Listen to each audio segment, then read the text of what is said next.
जैसे वो काशी के लोगों ने, उन पंडितों ने ये अफवाह फैला रखी थी कि जो मगर मरता है, मगर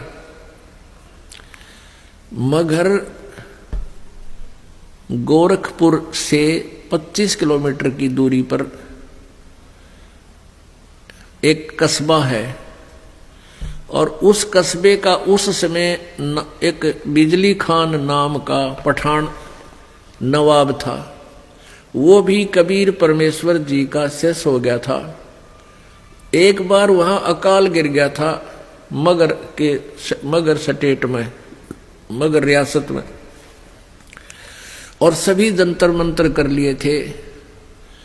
सभी सिद्ध पुरुषों ने हाथ खड़े कर लिए थे कि तुम्हारे संस्कार में 4 वर्ष वर्षा नहीं है, 4 वर्ष का अकाल गिरेगा ही गिरेगा।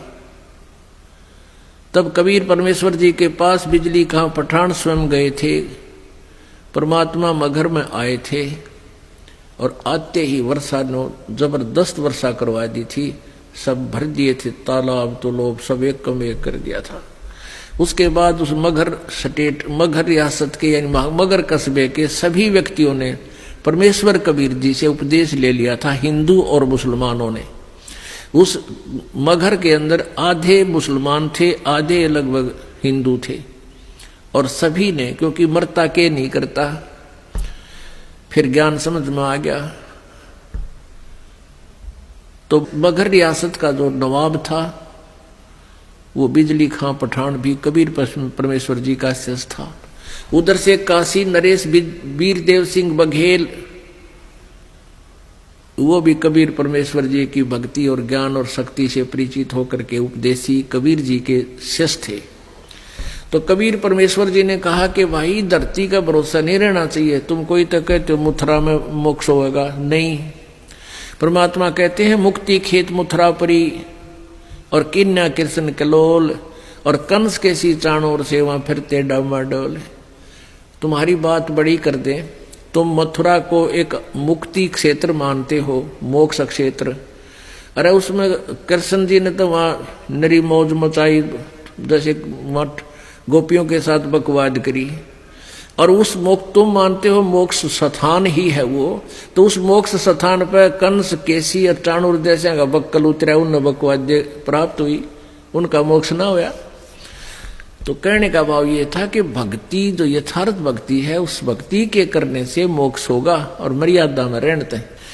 तो कबीर परमेश्वर ने उन ब्राह्मणों से कहा कि तुम मूर्ख बना रहे हो भोली जनता को, मैं मगर में शरीर छोड़ूंगा और मैं स्वर्ग से भी आगे सतलोक में जाऊंगा। अब इस बात ने ब्राह्मण मानने क्यों कर, क्योंकि सारी जनता में ढिंडोरा पीट रखा कि वामरनिया तो गधा बनेगा, नरक जाएगा।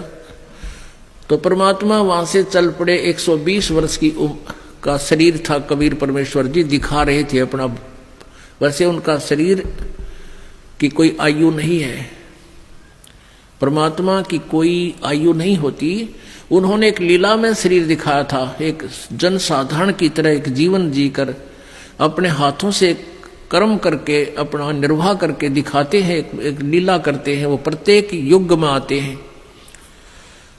120 वर्ष की आयु शरीर की दिखा रहे, ऐसे महसूस हो रही थी, और काशी से पैदल चल पड़े।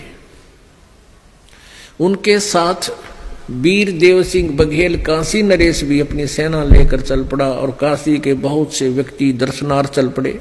और काशी के वो विद्वान पंडित मंडलेश्वर भी अपने पोथी बही लेकर के चल पड़े, पत्रे वत्रे और ज्योतिष जातस सारी शोधन खातर वो भी चल पड़े।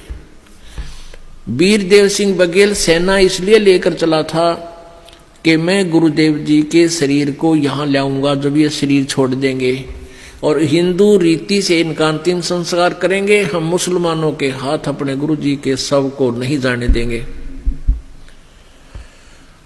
अब बिजली खां पठान मुसलमान को जब ये पता चला कि गुरुदेव यहाँ आ रहे हैं, और काफी व्यक्ति भी दर्शनार्थ आ रहे हैं, और गुरुजी यहाँ पर अपना जीवन लीला अंत करेंगे, और वीरदेव सिंह काशी नरेश हिंदू के इरादे से भी परिचित हुए कि वो शरीर को लेकर जाएंगे। तो बिजली खां पठान ने भी अपने मुसलमानों से सलाह की। तो मुसलमानों ने कहा कि हम अपने गुरुदेव के, अपने पीर के शरीर को हिंदुओं को नहीं देंगे, हम मुसलमान रीति से अंतिम संस्कार करेंगे, और यदि ये नहीं मानेंगे तो आपस में युद्ध भी करके प्राप्त करेंगे। जब परमेश्वर कबीर जी वहां पहुंचे तीसरे दिन पैदल चल के, क्योंकि बनारस से, काशी से मगहर लगभग 200 किलोमीटर के आसपास है। तो बिजली खां पठान से ने प्रणाम किया, कहो गुरुदेव। परमात्मा ने अपना कारण बताया वहां पहुंचने का, और कहा कि बिजली खां मैं स्नान करूंगा, पानी की व्यवस्था, जल की व्यवस्था करो। बिजली खां पठान ने कहा गुरुदेव जल ला रखा आपके लिए, शुद्ध जल स्नान के लिए। परमेश्वर ने कहा कि कबीर जी ने कहा कि मैं बहते पानी में, दरिया में स्नान करूंगा। अब बिजली खां पठान ने कहा कि यहां एक दरिया बहती थी, आमी नदी, लेकिन वो भगवान शंकर ने श्राप दे रखा है, उसका पानी खत्म हो गया, वह सूखी पड़ी है। परमेश्वर जी ने कहा कि चलो दिखाओ मुझे कहाँ है वो आमी नदी। जहां परमेश्वर खड़े थे वहां थोड़ी सी दूरी पर, 2-3 एकड़ की दूरी पर, 600 फुट की दूरी पर वो दरिया सूखी पड़ी थी। परमात्मा ने वहां खड़ा होकर साथ में हजारों की संख्या में दर्शक, और परमेश्वर ने ऐसे किया था हाथ से संकेत, जैसे ये ट्रैफिक का सिपाही करा करे, ऐसे कर दिया।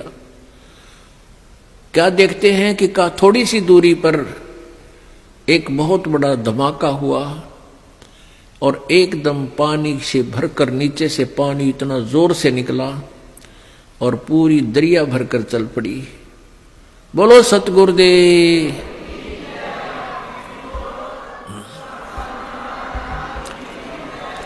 बंदी छोड़ कबीर परमेश्वर जी की जय। सबने स्नान किया, जलपान किया, स्नान किया, जल पिया। फिर परमेश्वर जी ने कहा कि भाई 1-2 चद्दर लाओ, एक नीचे बिछाऊंगा, एक ऊपर ओढ़ कर लेटूंगा। फिर परमेश्वर ने पूछा कि भाई बिजली खां पठान तुम सेना किस लिए लाए हो, वीरदेव सिंह बघेल तुम सेना किस लिए लाए हो। दोनों ने नीचे गर्दन कर ली, आमने सामने खड़े थे। दूसरे हिंदू और मुसलमान कहने लगे, हिंदू कहने लगे कि हम आप जी के शरीर को इन मुसलमान काफरों के हाथ नहीं लगने देंगे, हम आपके शरीर का अंतिम संस्कार हिंदू रीति से करेंगे। मुसलमान कहने लगे हम इन हिंदू काफरों के हाथ आपका शरीर नहीं लगने देंगे, हम आपके शरीर का अंतिम संस्कार अपने हिसाब से करेंगे, और यदि ऐसा नहीं हुआ तो हम युद्ध करके शरीर प्राप्त करेंगे। अब परमेश्वर ने कहा रे बोले आदमियों, निकम्यों, 120 वर्ष हो गए मैंने तुम्हें शिक्षा देते ने, आज तक तुम मेरे शिक्षाओं का इतना ही पालन कर पाए हो। आज भी तुम हिंदू और मुसलमान 2 बने खड़े हो। खबरदार दे तुमने झगड़ा किया तो मेरे से बुरा नहीं होगा। और सुन लो, इसके अंदर मेरा शरीर नहीं मिलेगा तुम्हें। लेकिन यह जच्चा ना थी उनके। फिर भी अगर तुमने झगड़ा नहीं करना है, एक सदर तुम ले लेना, एक मुसलमान ले लेंगे, एक हिंदू ले लेंगे, और सदरों के बीच में जो भी वस्तु मिले आधी आधी बांट लेना। तुम लड़ियो ना भाई, ना तो विनाश हो जाएगा, गृह युद्ध शुरू हो जाएगा, आपसी जुल्म हो जाएगा, महाभारत से भयंकर युद्ध हो जाएगा। लेकिन उनके मन में न्यू थी कि एक बार गुरुजी शरीर छोड़ दे, फिर तुम आप देख लेंगे। हाँ, फिर हम न मानना किससे कि नहीं, अपने हिसाब से कराएंगे हम। अब परमात्मा ने ऐसा ही किया, शरीर तो उनका साथ ही गया था, छोड़ा नहीं था। लेकिन क्या हुआ, जितने शव के समान था, शव जैसे चादर ओढ़ी थी ऊपर के, और शरीर के ओढ़ा हुआ जैसे महसूस होता, इतने ही शरीर के आकार के फूल बन गए, सुगंधित फूल। और परमात्मा आकाश में जाकर आकाशवाणी की कि भी देख लो ब्राह्मणों, देखो मैं जा रहा हूं सतलोक को। जब आकाश में देखा तो परमात्मा का नूरी शरीर तेजो में शरीर हो गया और ऊपर आकाश को जा रहे हैं और ये आकाशवाणी करते जा रहे हैं और कहते हैं उठा लो पर्दा, इसमें नहीं है मुर्दा। चद्दर उठा के देखा, उसमें सुगंधित फूल पाए। हिंदू और मुसलमान कहां तो कत्लेआम करने को तैयार थे एक दूसरे के। बिजली खां पठान और वीर देव सिंह बघेल हिंदू राजा आपस में एक दूसरे की ऐसे प्यार से शरीर के ऐसे एक दूसरे से चिपक गए, सीने से सीने का लगाया। आपस में सब हिंदू मुसलमान एक दूसरे से सीने से लगकर ऐसे रो रहे हैं जैसे छोटे छोटे बच्चों की मां मर जाती है, पिता मर जाता है। और रो रहे हैं और कह रहे हैं हम कति मूर्ख थे, हमने पहचाना नहीं, वो अल्लाह थे, खुदा थे, वो परमात्मा आए हुए थे। पुण्यात्माओं, हमने परमेश्वर को पहचाना नहीं। इतनी लीलाएं प्रभु करके गए। आज भी मगर स्थान पर हिंदुओं ने अपनी अलग से यादगार बना रखी है, एक चद्दर और आधे वो सुगंधित फूल लेकर। और मुसलमानों ने अपनी अलग बना रखी है, एक चद्दर और आधे फूल लेकर। आज भी ये दास उसको, आज भी विद्वान है ये दास, बहुत बार उसको देख कर आया है और हमने वो फोटो खींच कर लाए थे उनके। दोनों अलग अलग बने हुए हैं। 3 बार ये दास भी संगत को साथ ले जाकर दिखा कर जाए, प्रमाण करने के लिए कि हम सुना करते हैं वो सच्चाई है। तो पुण्यात्माओं, उन्हीं में से कुछ फूल अकेले ला करके बनारस में, काशी में भी एक चौरा बना दिया बिजली खां पठान ने। और वहां दोनों यादगार अलग अलग हिंदू और मुसलमानों की आज भी है और उनका कोई आपस में मनमुटाव नहीं है। वो अपने हिसाब से कर रहे हैं, वो अपने हिसाब से कर रहे हैं। कति बीच में दीवार भी नहीं है, एक ग्रिल ला रखी है बीच में पार्टीशन के लिए, जैसे ये ग्रिल लगी हुई न। और आपस में बीच में एक सामूहिक गेट भी है। दर्शक जाते हैं, दोनों को देख कर आते हैं।